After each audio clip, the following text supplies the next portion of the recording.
আছে। কোরআন শরীফে আল্লাহ রাব্বুল আলামিন শিখায় দিয়েছেন, বলো রব্বি জিদনি ইলমা। পড়েন সবাই, রব্বি জিদনি ইলমা। হায় আল্লাহ, তুমি আমার বুদ্ধি বাড়াও নাকি? তুমি আমার কি বাড়াও? আমার জ্ঞান বাড়াও। ওয়াল্লাযীনা উতুল ইলমা দারাজাত। আল্লাহ পাক বলছেন, যাকে আমি জ্ঞান দান করছি তার মর্যাদা বৃদ্ধি করে দিয়েছি। সুবহানাল্লাহ। জ্ঞানের মর্যাদা বেশি। বুদ্ধি, পৃথিবীতে শ্রেষ্ঠ বুদ্ধিজীবী হচ্ছে বুদ্ধিজীবীদের নেতা, বুদ্ধিজীবীদের সর্দার, যে তার নাম কি জানেন? শয়তান। বড় বুদ্ধিজীবীর নাম কি? শয়তান। দেখেন ওর বুদ্ধি। আর আদম আলাইহিস সালামকে আল্লাহ পাক কি দিয়েছিলেন? ইলম। কি দিয়েছিলেন? ওয়া আল্লামা আদামাল আসমা কুল্লাহা। আমি আদমকে কি দিছি? জ্ঞান দান করেছি। শয়তান হলো বুদ্ধিজীবী। ও বুদ্ধিজীবী করলো কি দেখেন, আল্লাহ পাক বললেন আদমকে সৃষ্টি করে উসজুদু লি আদামা ফাসাজাদু ইল্লা। আল্লাহ রাব্বুল আলামিন উপস্থিত সকলকে হুকুম করলেন, আমার আদমকে সেজদা দাও। সবাই সেজদা করলো। করলো না কে? মিস্টার ইবলিস সেজদা করলো না। আল্লাহ পাক প্রশ্ন করলেন, ইবলিস তুমি আমার হুকুম মানলে না কেন? কেন তুমি সেজদা করলে না? শয়তান তখন বুদ্ধির আশ্রয় নিল। শয়তান বলল, খালাকতানি মিন নার ওয়া খালাকতাহু মিন তিন। আয় আল্লাহ, তুমি তো আমারে বানাইছো আগুন দিয়ে, আর আদমকে বানিয়েছো মাটি দিয়ে। আনা খায়রুম মিনহু, আমি তার থেকে উত্তম। কারণ তুমি আমাকে একটা অবৈজ্ঞানিক আদেশ করেছো। মাটির গতি নিম্নমুখী আর আগুনের গতি ঊর্ধ্বমুখী। ঊর্ধ্বমুখী জিনিসকে নিম্নমুখী জিনিসের সামনে মাথা নত করতে বলা সম্পূর্ণ আনসাইন্টিফিক। এই জন্য আমি এটা মানতে পারিনি। আল্লাহ পাক বললেন কিচ্ছু না, মানুষ জায়গা না পাই আসতেছে, বসান। এখানে যারা দাঁড়িয়েছে বসা লোকেরা, তাদেরকে বসায় দেন। বসেন। আরে ভাই, আপনারা বোঝেন না কেন? আপনারা বোঝেন না কেন? সরকারের সোনার ছেলেরা এইখানে আসার সাহস করবে না। জায়গা পায় না।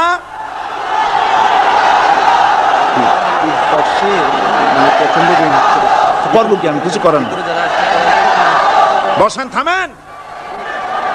মানুষ বসার জায়গা পাচ্ছে না বলে অসুবিধা হচ্ছে। নড়াচড়া কেউ করবেন না, কোন আওয়াজ করবেন না। আল্লাহ তৌফিক দিন, জোরে কোন আমিন। আল্লাহ পাক বলেন, ইন্নাকা রাজিম মারদুদ। তোর উপরে আল্লাহর লানাত, অভিশাপ। আমার দরবার থেকে বেরিয়ে যা। তাহলে এই হলো বুদ্ধির দশা। এবার দেখেন জ্ঞানের দশা কি। জ্ঞান দেওয়া হয়েছিল কারে বলেন? একটা জিনিস লক্ষ্য করুন, আল্লাহ পাকের হুকুম শয়তান লঙ্ঘন করেছে। আদম আলাইহিস সালামও হুকুম কি করেছেন? অমান্য করেছেন। করেন নাই? ভয় পান নাকি বলতে? আদম আলাইহিস সালাম আল্লাহ পাকের হুকুম অমান্য করছেন কিনা?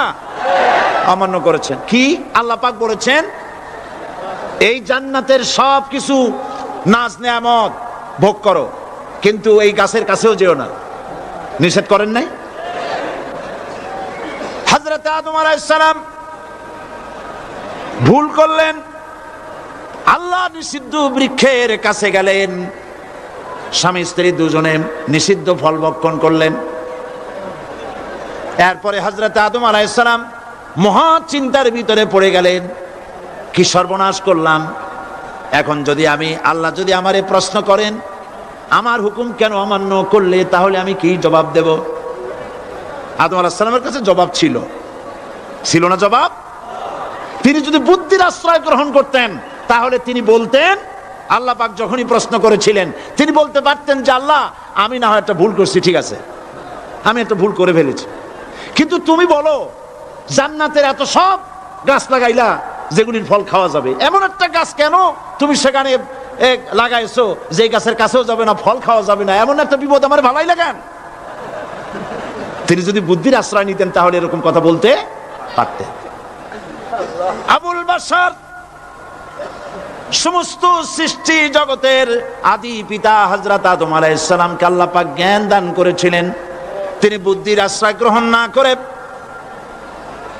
তিনি জ্ঞান দ্বারা বুঝতে পারলেন সবলকে দুর্বলকে যদি বাঁচতে হয় মহাশক্তিধরের সামনে বিনা শর্তে মাথা নিচু করে দিতে হয়, আর্গুমেন্ট করা যায় না। সত্য সত্যি আল্লাহ প্রশ্ন করলেন, আদম আমার হুকুমটা ভাঙলা কেন? হযরত আদম আলাইহিস সালাম কোন আর্গুমেন্ট পেশ না করে তিনি বিনয়ের সাথে কেঁদে কেঁদে বললেন, রব্বানা যালামনা আনফুসানা ওয়া ইন লাম তাগফির লানা ওয়া তারহামনা লানাকুনান্না মিনাল খাসিরিন। সবাই পড়েন, রব্বানা যালামনা আনফুসানা ওয়া ইন লাম তাগফির লানা ওয়া তারহামনা লানাকুনান্না মিনাল খাসিরিন। হায় আল্লাহ পাক, আমি আমার নফসের উপরে জুলম করেছি, অত্যাচার করেছি, তুমি যদি আমাকে ক্ষমা না করো, দেখেন জ্ঞান কত, তুমি যদি আমাকে ক্ষমা না করো আর আমার প্রতি যদি করুণা না করো, তার মানে হলো শুধু ক্ষমা করলে হবে না, শুধু ক্ষমা করলে হবে না, ক্ষমা করে আমার প্রতি করুণা করে আবার তোমার রহমতের কোলে টেনে নিতে হবে, নইলে পরে লানাকুনান্না মিনাল খাসিরিন, ক্ষতিগ্রস্ত হয়ে যাব। মাফও করবা, করুণাও করবা। সুবহানাল্লাহ ওয়া বিহামদিহি। আল্লাহ পাক দুজনকেই পাঠায় দিলেন। শয়তান আসলো, শয়তান হইয়া আদম আলাইহিস সালাম হলেন, তার ভুল মাফ হয়ে গেল, নবুয়তের মর্যাদা দিয়ে আল্লাহ পাক পৃথিবীতে পাঠায় দিলেন। সুবহানাল্লাহ। সুতরাং কোরআন শরীফে কোথাও বুদ্ধির কথা নাই, জ্ঞানের কথা আছে। আল্লাহ পাক বলছেন, আমি আদম, আমি দাউদ এবং সুলাইমানকে জ্ঞান দান করেছি, ইব্রাহিমকে জ্ঞান দান করেছি। কোরআন শরীফের বহু জায়গায় শুধু জ্ঞানের কথাই বলা হয়েছে। সুবহানাল্লাহ ওয়া বিহামদিহি। সুতরাং বুদ্ধিজীবী, এই বুদ্ধিজীবীরা তারা আসল জ্ঞানটা নাই। আসল জ্ঞান কোনটা বলেন? কোনটা? ডক্টর শহীদুল্লাহ মরহুম, আমি অনেকবার বলেছি তার কথা, আল্লাহ তাকে জান্নাতুল ফেরদাউস নসিব করুন, বলেন আমিন। ডক্টর শহীদুল্লাহ মরহুম বলতেন তার লোকদেরকে যে তোমরা বিদেশ থেকে অনেক ডিগ্রি নামের আগে আনতে পারো, তোমরা পণ্ডিত, একথা আমি স্বীকার করি, কিন্তু কোরআন শরীফের জ্ঞান যদি না থাকে তাহলে পণ্ডিতের আগে আর একটা শব্দ বসবে, মূর্খ পণ্ডিত। কোরআনের জ্ঞান পাণ্ডিত্যকে পরিপূর্ণ করে দেয়, কারণ ওয়ামা উতীতুম মিনাল ইলমি ইল্লা কালিলা। সুবহানাল্লাহ। আল্লাহ পাক বলছেন তোমাদেরকে সামান্যতম জ্ঞান দান করেছি। কতটুকুন জ্ঞান? কতটুকুন? সামান্যতম জ্ঞান দান করেছি। ইল্লা কালিল বলা হয়নি, কালিলা, সামান্যতম। তমর অর্থ যারা বোঝেন তারা নিশ্চয়ই বুঝতে পারেন তমটা কি। সামান্যতম, সামান্যের কত কত সামান্যতম তা আল্লাহ পাক ভালো জানেন। এই জন্য আমি বলি, এই যে আল্লাহ সামান্যতম জ্ঞান আমাদের দিলেন, সুবহানাল্লাহ, এই সামান্যতম জ্ঞান যদি এইরকম হয়, গোটা পৃথিবীটা এখন নজরুল ইসলাম আমাদের জাতীয় কবি, আল্লাহ তারেও বেহেশত দান করুন, কোন আলহামদুলিল্লাহ, জোরে বলেন আমিন। নজরুল ইসলামও কবি, আর আমাদের দেশেও সরকারের ঘোষিত কবি, প্রধান কবি।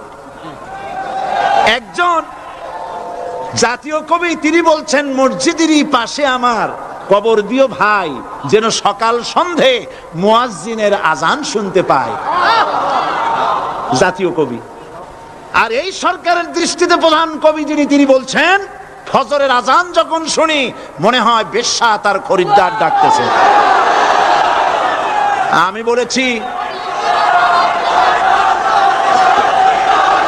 বলেছি এটা তো তুমি শুনবাই, কারণ ছাত্র জীবন থেকে ওই আওয়াজ শোনার যাদের অভ্যেস, বুড়া হইছে, এখনো বেশ্যার আওয়াজ ছাড়ার কানে কিছুই আসে না।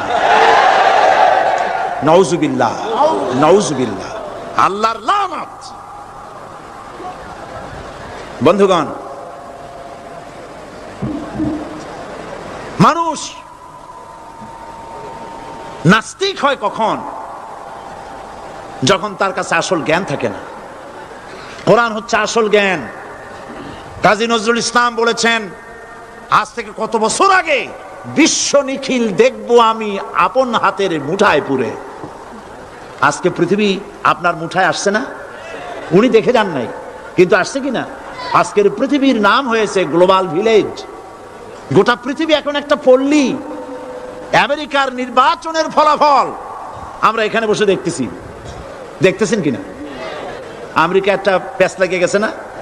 কালকে বলছি, আমেরিকা তো এরকমের বাংলাদেশি প্যাঁচ লাগা উচিত ছিল না, কিন্তু প্যাঁচটা লাগলো কেন? আমার মনে হয় যে আমাদের দেশের সরকার প্রধান বারবার যাওয়াতে এই রোগ ওখানেও সংক্রামিত হয়েছে।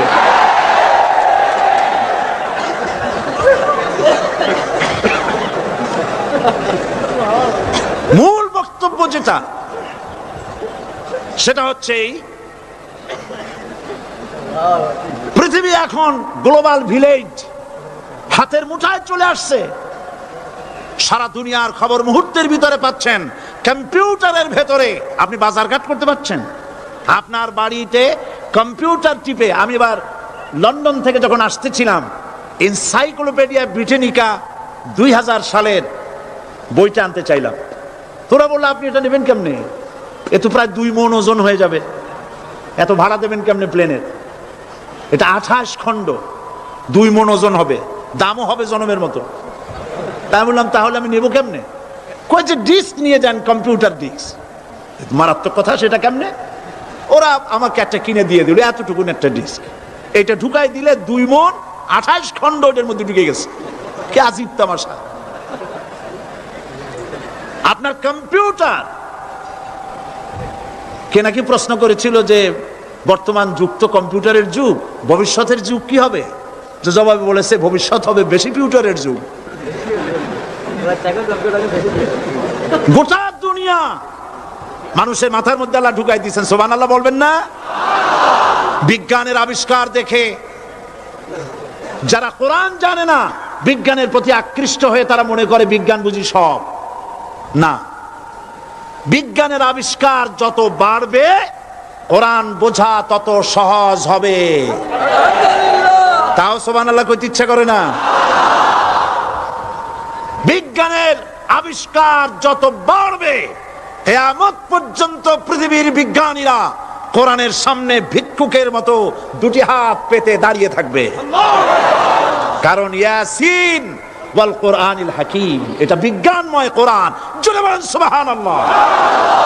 বিজ্ঞান দিয়ে ভরা, সুবহানাল্লাহ।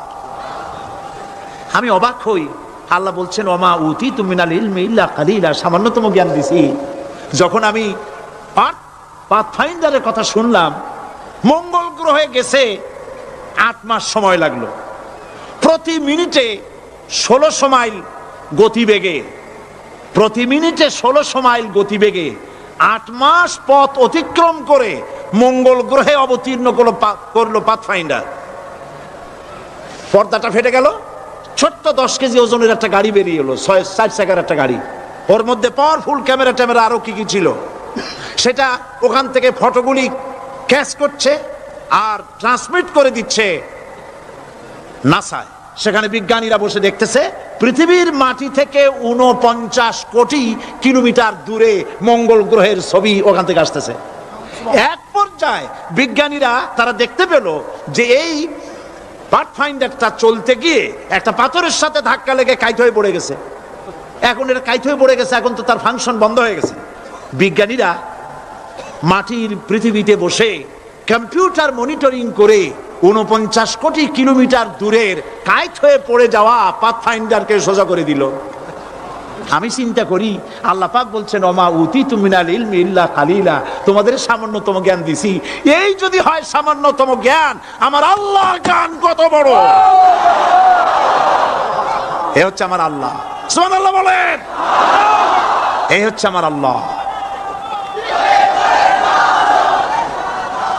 নাস্তিক, নাস্তিক, মুরতাদ, পৃথিবীর সবচাইতে নিকৃষ্ট মানব সৃষ্টির ভিতরে, উলাইকা শাররুল বারিয়া, মানব সৃষ্টির ভিতরে, সৃষ্টিকুলের মধ্যে আল্লাহ যা সৃষ্টি করেছেন তার মধ্যে সবচাইতে নিকৃষ্ট হলো কাফের।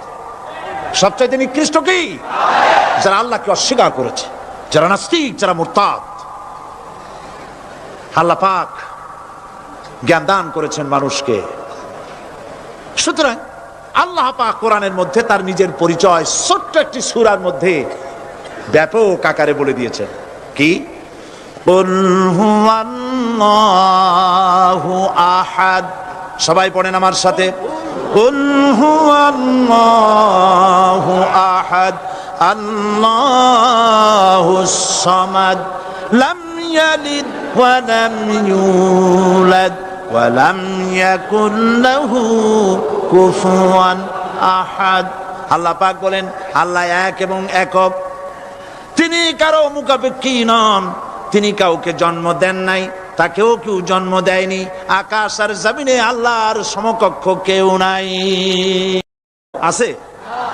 কোরআন শরীফে আল্লাহ রাব্বুল আলামিন শিখায় দিয়েছেন, বলো রব্বি জিদনি ইলমা। পড়েন সবাই।